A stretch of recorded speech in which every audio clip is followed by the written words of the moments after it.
Por definición, recuerden, los medios... Remember that by definition, means must be scarce, because if they're not scarce, the actor doesn't take them into account when he or she acts. I gave the example of air.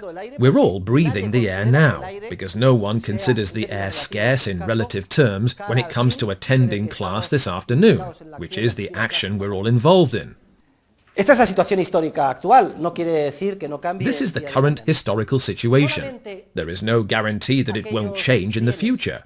Only those goods which the actor subjectively views as scarce become means. And scarcity is a subjective concept, not an objective one. It is something the actor determines. Significa que el actor...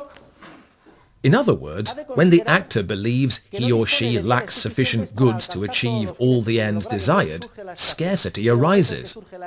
The moment scarcity arises, human action becomes involved. We must act creatively and entrepreneurially.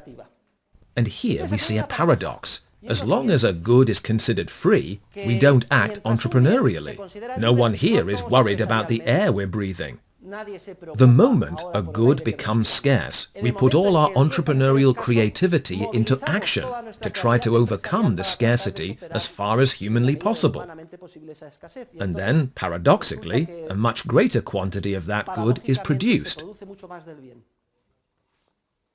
En la época de las cuevas de Altamira, la inmensa mayoría de los recursos en Cantabria... During the time of the Altamira caves 30,000 years ago, the vast majority of the resources in Cantabria were free. There was a very sparse population of people, and they lived in caves, though they went out and they had totally free access to the land, the bison. Today, if you fly over Cantabria, you'll see that everything is private property. Everything is divided into plots. Everything is scarce. Nevertheless, there is infinitely greater wealth in terms of the number of inhabitants, goods, services, cows, etc.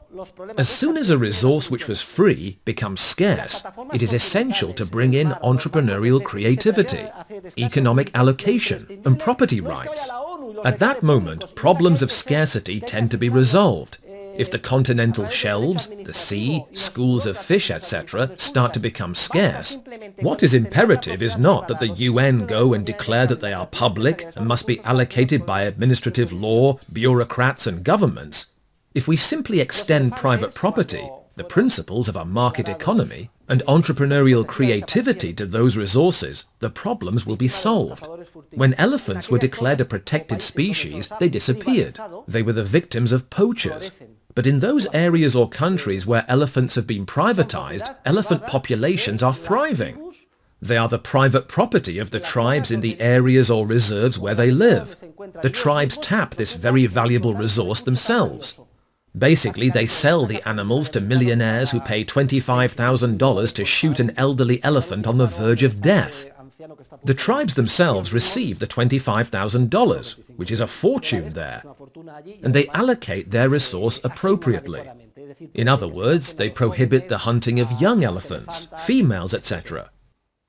So the former poachers have become proud owners. I could also mention goose barnacles. I love shellfish, and the goose barnacle is the king of shellfish. Well, barnacles disappeared when they were declared public property. Later, in Galicia, a smart person, maybe someone who had read my books, privatized the coastal rocks. This one for this family, that one for that family. Then every family kept an eye on their own rock and made sure poachers stayed away.